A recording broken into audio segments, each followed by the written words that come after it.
नमस्कार, मैं हूं प्रतिमा। आप देख रहे हैं CN24 न्यूज। खबरों की शुरुआत करने से पहले एक नजर डालते हैं हेडलाइंस पर। देश में कोरोना की रफ्तार फिर से बेकाबू। 5 महीने बाद एक दिन में आए 50,000 से अधिक मामले, 251 लोगों की मौत। राजस्थान में बड़ा हादसा, शराब पीकर 100 की स्पीड में दौड़ा रहा था कार। 5 बच्चों की कुचलने से मौत, 2 बच्चे 10 फीट उछलकर खेत में गिरे। सेना में महिलाओं के स्थायी कमीशन का मामला, सुप्रीम कोर्ट ने कहा सेना के क्राइटेरिया मनमाने और तर्कहीन। समाज का स्ट्रक्चर पुरुषों ने पुरुषों के लिए बनाया। पटना सेंट्रल स्कूल के बीच हुआ बड़ा हादसा, मौके पर पत्नी की मौत, पति ICU में भर्ती।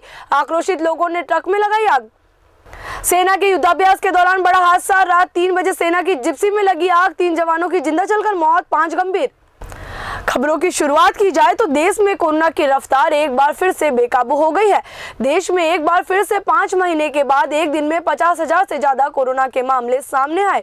केंद्रीय स्वास्थ्य मंत्रालय के ताजा आंकड़ों के मुताबिक देश में बीते 24 घंटों में कोरोना वायरस संक्रमण के 53,364 नए मामले सामने आए हैं।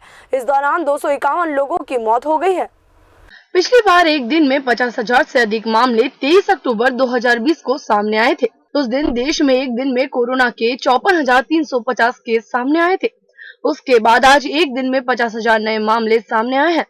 गुजरात, मध्य प्रदेश, कर्नाटक, तमिलनाडु, छत्तीसगढ़ और चंडीगढ़ में मामले बढ़ रहे हैं, जो गंभीर चिंता का विषय है। दिल्ली, महाराष्ट्र समेत कुछ जगहों पर कोरोना वायरस का नया वेरिएंट पाया गया है। देश में कुल 3% सक्रिय मामले हैं। इनमें से ज्यादातर महाराष्ट्र के 9 और कर्नाटक के 1 जिले में सीमित है। केंद्रीय स्वास्थ्य मंत्रालय के आंकड़ों के मुताबिक देश में कोरोना वायरस संक्रमण के अब तक कुल 1,17,87,534 मामले सामने आ चुके हैं। हालांकि इनमें से 1,12,31,650 लोग कोरोना से ठीक हो चुके हैं। भारत में कोरोना के सक्रिय मामले तेजी से बढ़ रहे हैं। देश में कोरोना के एक्टिव केस बढ़कर 3,95,152 हो गए हैं। देश में कोरोना से अब तक कुल 1,60,652 लोगों की मौत हो चुकी है। भारत पाक सीमा से सटे सीमांत क्षेत्र में बुधवार गुरुवार की दरमियानी रात युद्धाभ्यास के दौरान बड़ा हादसा हो गया। इसमें सेना के 3 जवानों की जिंदा जलकर मौत हो गई। वहीं 5 जवान गंभीर तौर पर घायल हुए हैं। मृतकों में 1 सूबेदार और 2 जवान शामिल है। हादसा श्रीगंगानगर जिले के छत्तरगढ़ के पास हुआ है। हालांकि हादसा कैसे हुआ यह अभी तक सेना ने नहीं बताया है। शुरुआती खबर आई थी कि जिप्सी के नहर में पलटने से आग लग गई। अगर ऐसा होता तो पानी से आग बुझ जाती। माना जा रहा है कि जिप्सी में युद्धाभ्यास के लिए बारूद या कुछ अन्य ज्वलनशील पदार्थ साथ में थे, जिससे आग लगी है। इसी कारण जवानों को संभलने का मौका नहीं मिला। सेना ने अब तक मृतक जवानों के नाम भी सार्वजनिक नहीं किए हैं। हादसे के बाद सेना के आला अधिकारी हरकत में आए। घायल जवानों को सूरतगढ़ के आर्मी अस्पताल में भर्ती कराया गया। जिन 3 जवानों की मौत हुई है, उनके परिजनों को सूचना दी गई है। सेना के प्रवक्ता अमिताभ शर्मा ने बताया कि हादसा रात करीब 2 से 3 बजे के बीच हुआ। युद्धाभ्यास के तहत जवानों का एक वाहन सूरतगढ़ छत्तरगढ़ रोड पर इंदिरा गांधी नहर की RD 330 के पास था, तभी ये हादसा हुआ। इसमें 3 जवानों की मौके पर ही मौत हो गई, जबकि 5 अन्य घायल हो गए। उन्होंने बताया कि यह रूटीन युद्धाभ्यास था, जिसके तहत जवानों को अलग अलग टास्क दिए जाते हैं। इसी टास्क को पूरा करते समय ये हादसा हुआ। सेना के ये जवान भटिंडा की 47 AD यूनिट के बताए जा रहे हैं। ये सभी जवान युद्धाभ्यास के लिए सूरतगढ़ आए हुए थे। हादसे का पता चलते ही आसपास के ग्रामीण सबसे पहले घटना स्थल पर पहुंचे। उन्होंने ही सबसे पहले आग पर पानी डालकर बुझाया, लेकिन तब तक 3 जवान जिंदा जल चुके थे। ग्रामीणों की सूचना पर राजियासर थाना पुलिस मौके पर पहुंची और 5 गंभीर घायल जवानों को अस्पताल ले जाया गया। वहीं 3 मृत जवानों के पार्थिव शवों को सूरतगढ़ अस्पताल की मोर्चरी में रखाया है। राजस्थान के जालोर जिले में एक तेज रफ्तार इनोवा कार ने 6 बच्चों को कुचल दिया। इस हादसे में 5 बच्चों की मौत हो गई है। एक छात्रा घायल है। मरने वालों में 2 छात्र और 3 छात्राएं हैं। ये सभी स्कूल से एक साथ पैदल घर लौट रहे थे, तभी करना राडीवाना रोड पर हादसा हो गया। हादसे में 2 छात्राओं की मौके पर ही मौत हो गई। 3 बच्चों ने अस्पताल ले जाते वक्त रास्ते में दम तोड़ दिया। ये सभी 9वीं और 10वीं में पढ़ते थे। मौके पर मौजूद लोगों ने बताया कि सभी 6 बच्चे एक साथ चल रहे थे।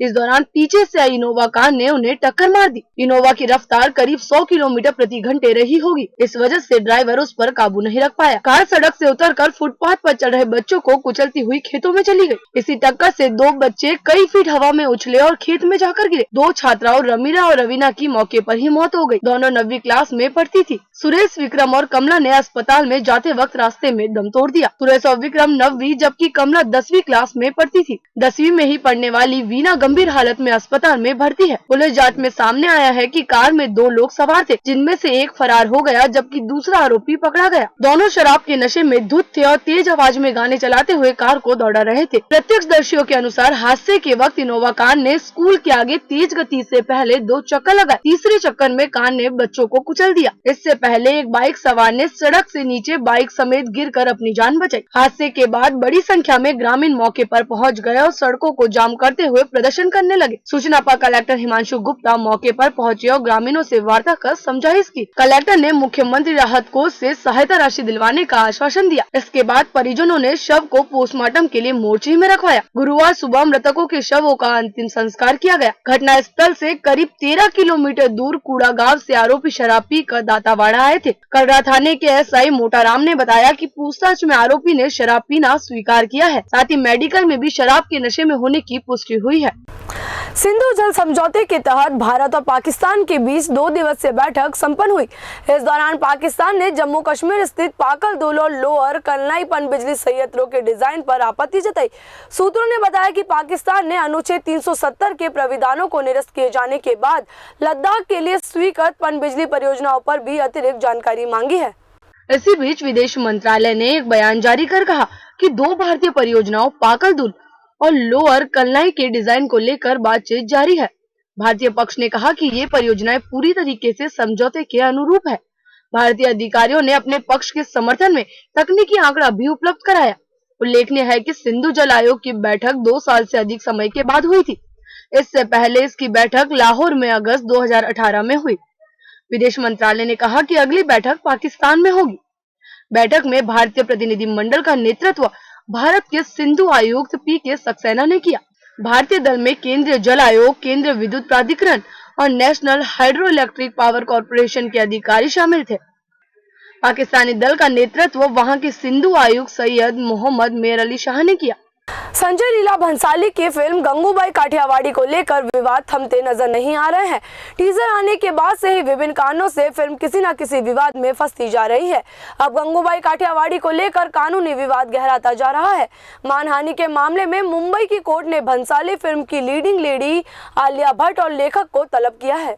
गंगूबाई काठियावाड़ी एस हुसैन जेदी की किताब माफिया क्वींस ऑफ मुंबई के एक चैप्टर पर आधारित फिल्म है, जिसमें मुंबई के कमाटीपुरा इलाके में कोठे की संचालिका गंगूबाई के दबदबे पर कहानी कही गई है, जो 60 के दशक में स्थापित है। फिल्म को लेकर गंगूबाई का दत्तक पुत्र होने का दावा करने वाले बाबूरावजी शाह ने मजगांव कोर्ट में मानहानि का केस दायर किया है, जिसमें कोर्ट ने संजय लीला भंसाली, आलिया भट्ट और लेखक को 21 मई को समन किया है। इससे पहले शाह ने मुंबई की सिविल कोर्ट में फिल्म के ट्रेलर पर रोक लगाने की मांग करते हुए केस किया था, जिसे अदालत ने अस्वीकार कर दिया था। गंगूबाई काठियावाड़ी 30 जुलाई को रिलीज होने वाली है। फिल्म में अजय देवगन भी एक अहम किरदार में दिखेंगे। फिल्म का टीजर फरवरी में रिलीज किया जा चुका है, जिसमें गंगूबाई के किरदार में आलिया भट्ट के अंदाज और अभिनय को काफी सराहा गया था। हालांकि इसके साथ विवाद भी शुरू हो गए थे। फिल्म को लेकर कमाटीपुरा के निवासियों ने ऐतराज जताया था। वहीं महाराष्ट्र के कांग्रेस विधायक अमीन पटेल ने फिल्म के टाइटल को बदलने की मांग की थी। कांग्रेस विधायक ने यह मांग इसीलिए उठाई थी क्योंकि उन्हें लगता है कि गंगूबाई काठियावाड़ी शीर्षक से काठियावाड़ शहर का नाम खराब हो रहा है। पटेल ने विधानसभा में मुद्दा उठाते हुए कहा था कि कमाटीपुरा इलाका अब काफी बदल चुका है, अब यह 50 के दौर जैसा नहीं है। मिस्र की स्वेज नहर में एक विशालकाय कार्गो कंटेनर शिप के फंसने से भीषण जाम लग गया है। अधिकारियों ने चेतावनी दी है कि अगर इसे जल्द नहीं हटाया गया तो इस रास्ते से होने वाली वैश्विक आपूर्ति प्रभावित हो सकती है। बता दें कि स्वेज नहर भूमध्य सागर को लाल सागर से जोड़ती है। मिस्र की स्वेज नहर में एक विशालकाय कार्गो कंटेनर शिप के फंसने से भीषण जाम लग गया है। अधिकारियों ने चेतावनी दी है कि अगर इसे जल्द नहीं हटाया गया तो इस रास्ते से होने वाली वैश्विक आपूर्ति प्रभावित हो सकती है। बता दें कि स्वेज नहर भूमध्य सागर को लाल सागर से जोड़ती है। इस मार्ग के जरिए एशिया से यूरोप जाने वाले जहाजों को अफ्रीका घूमकर नहीं जाना पड़ता। MV एवर गिवन नाम के इस जहाज पर पनामा का झंडा लगा हुआ है। ये जहाज एशिया और यूरोप के बीच व्यापार करता है। अभी तक इस बात का पता नहीं चला है कि जहाज नहर में कैसे फंसा। एवरग्रीन मरीन कॉर्प्स नामक ताइवान की एक शिपिंग कंपनी जहाज का संचालन करती है। कंपनी ने एक बयान में कहा कि जहाज ने जब लाल सागर में स्वेज नहर में प्रवेश किया तो उसी दौरान इसे तेज हवा का सामना करना पड़ा। मिस्र के एक अधिकारी ने भी कहा कि जहाज के नहर में फंसने की वजह तेज हवा है। मंगलवार को इस इलाके में तेज हवाएं चल रही थी और रेतीला तूफान आया था। इस दौरान 50 किलोमीटर प्रति घंटा की रफ्तार से हवाएं चल रही थी। भारतीय सेना और नौसेना में महिला अफसरों को स्थायी कमीशन देने की मांग को लेकर दायर याचिका पर सुप्रीम कोर्ट ने गुरुवार को बड़ा फैसला सुनाया।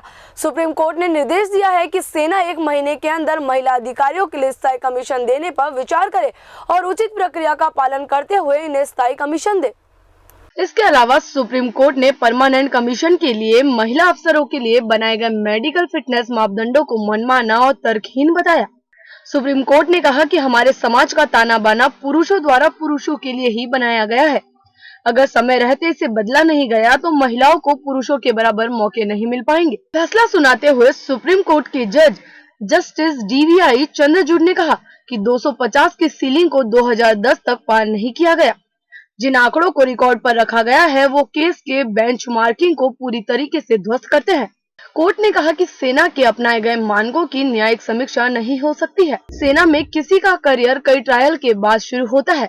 यह तब और मुश्किल हो जाता है जब समाज महिलाओं पर चाइल्ड केयर और घरेलू काम की जिम्मेदारी डालता है। सुप्रीम कोर्ट ने कहा कि सर्विस का गोपनीय रिकॉर्ड मेंटेन करने की प्रक्रिया ज्यादा पारदर्शी हो। इसके मूल्यांकन की प्रक्रिया नए सिरे से तय की जाए ताकि किसी अधिकारी के साथ भेदभाव नहीं हो। सुप्रीम कोर्ट ने सेना में कई महिला अधिकारियों को फिटनेस, अन्य योग्यताओं और शर्तों को पूरा करने के बावजूद स्थायी कमीशन नहीं दिए जाने पर नाराजगी जताई। 17 साल की कानूनी लड़ाई के बाद पिछले साल फरवरी में थल सेना में महिलाओं को बराबरी का हक मिलने का रास्ता साफ हुआ था। सुप्रीम कोर्ट ने फैसला दिया था कि उन सभी महिला अफसरों को 3 महीने के अंदर आर्मी में स्थायी कमीशन दिया जाए जो इस विकल्प को चुनना चाहती है। उत्तर प्रदेश के बुलंदशहर में 12वीं की छात्रा से कार में गैंगरेप और हत्या के 3 दोषियों को पॉक्सो कोर्ट ने मौत की सजा सुनाई है। आपको बता दें कि यह मामला 3 साल पुराना है। जब घटना के वक्त छात्रा कोचिंग से लौट रही थी तो रास्ते में 3 युवकों ने उसका अपहरण कर लिया था। बाद में उसका शव ग्रेटर नोएडा के पास एक माइनर नहर में मिला था। बुधवार को इस मामले में कोर्ट ने फैसला सुनाया।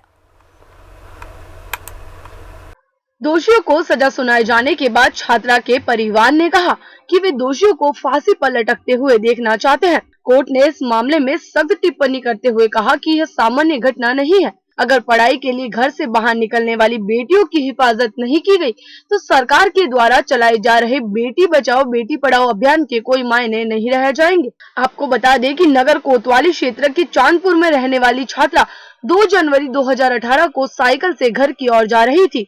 रास्ते में कार से आए 3 युवकों ने उसे साइकिल से खींचकर अपनी गाड़ी में बिठा लिया था।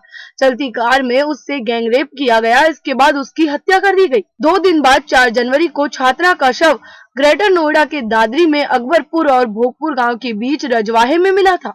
पुलिस की जांच के बाद शव की शिनाख्त हुई और लड़की के परिवार ने 3 युवकों के खिलाफ नामजद केस दर्ज कराया था। इस घटना के बाद उत्तर प्रदेश की सियासत में उबाल आ गया था। भारी दबाव के बीच पुलिस ने 10 दिन बाद केस का खुलासा किया। पुलिस ने दावा किया कि तीनों नामजद युवक इस वारदात में शामिल थे। इसके बाद पुलिस ने सिकंदराबाद के इजराइल, जुल्फिकार और दिलशाद को गिरफ्तार कर जेल भेज दिया था। तीनों युवकों ने पुलिस के सामने कबूल किया था कि वे घर से न्यू ईयर सेलिब्रेट करने निकले थे। सड़क पर छात्रा को अकेला देख उन्होंने उससे किडनैप कर लिया। यह घटना कोतवाली देहात से महज 200 कदम की दूरी पर हुई थी। छात्रा के साथ चलती कार में दरिंदगी की गई।